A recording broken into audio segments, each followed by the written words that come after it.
भगवा चोला ओढ़कर देश को खोखला करने वाले बाबा की हालत खराब हो गई है। अब पुलिस का उन्हें इतना डर हो गया है कि वो कार्यक्रम छोड़कर भागने लगे हैं। जैसे एक समय बाबा रामदेव सलवार और कुर्ते में भागे थे, वैसी हालत अब बीजेपी सरकार में बाबाओं की हो रही है। लोगों की आंख में धूल झोंक कर देश में हिंदू मुस्लिम करना अब बाबाओं को बहुत महंगा पड़ रहा है। जी हां दोस्तों, जो भी बाबा मोदी सरकार के खास थे वो भी अब भागने को मजबूर है। सुनकर यकीन नहीं हो रहा होगा, लेकिन ये सच है।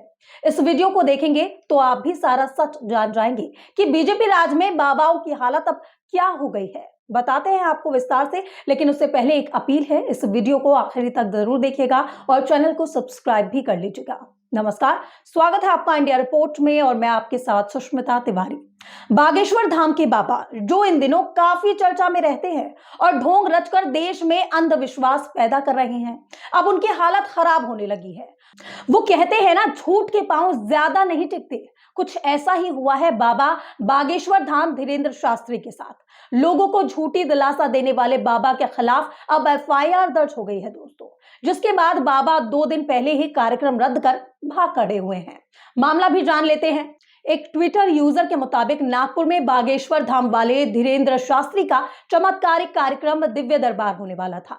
तभी प्रख्यात एक्टिविस्ट श्याम मानव ने उसे दिव्य चमत्कार सिद्ध करने का चैलेंज दे डाला और ना कर पाने की स्थिति में उस पर महाराष्ट्र में लागू द ड्रग्स एंड मैजिक के अनुसार एफआईआर दर्ज करवा दी, जिसके चलते गिरफ्तारी से बचते हुए बागेश्वर धाम वाला बाबा कार्यक्रम छोड़कर ताबड़तोड़ भाग खड़ा हुआ। जिन्हें मराठी नहीं आती वे अखबार के शीर्षक दिव्य शक्ति आसराणा बाबा का पल्लू गोला की हिंदी अनुवाद पढ़ें। दिव्य शक्ति वाले बाबा क्यों भागे? अब इस मामले में प्रोफेसर श्याम मानव, जिन्होंने यहाँ पर जो वीडियो हुआ 7 और 8 तारीख को, उनका जो आपने जैसा उल्लेख किया, दिव्य दरबार भरा, साथ में प्रेत दरबार भरा, उसमें वो एक व्यक्ति को पूछते तुम्हारे पिताजी का नाम क्या है? शंकरलाल। और फिर उसको कंपेल करते हैं कि अब माइक पर कहो मैंने पहचाना तुम्हारे पिताजी का नाम शंकरलाल। अब इससे बड़ी मूर्खता क्या हो सकती है? वीडियो में उन्हीं के ओर से प्रसारित हुआ ये वीडियो, और उसको कहते हैं अगर तुमने नहीं कहा माइक पर तो देखो तुम्हारे सब कान मैं बाहर कर दूंगा, धमकी भी देते। तो इस ढंग की कई बातें उन्होंने कही है, तो उसके आह्वान देने के कारण उनको भागना पड़ा। दूसरी बात, जादू टोना विरोधी कानून जो महाराष्ट्र का है, उसका जादू टोना विरोधी कानून प्रचार प्रसार अंमलबजावणी।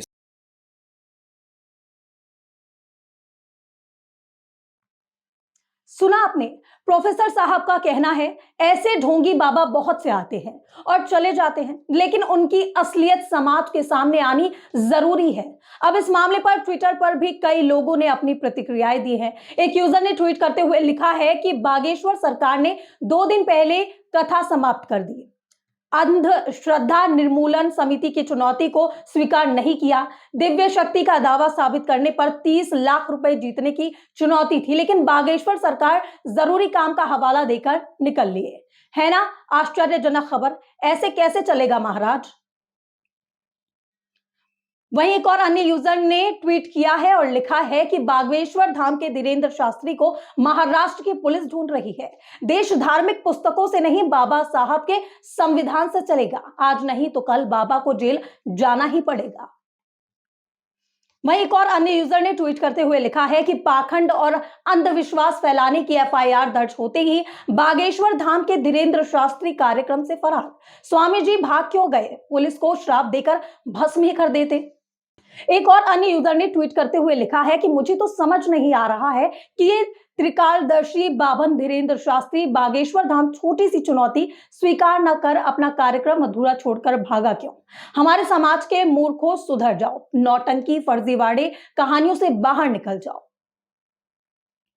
अब सच आपके सामने है दोस्तों, मोदी राज में बाबाओं की हालत क्या से क्या हो रही है। इस वीडियो को देख आप भी समझ गए होंगे। इस पर आपका क्या कुछ कहना है कमेंट कर जरूर बताएं और वीडियो को ज्यादा से ज्यादा शेयर करें। नमस्कार।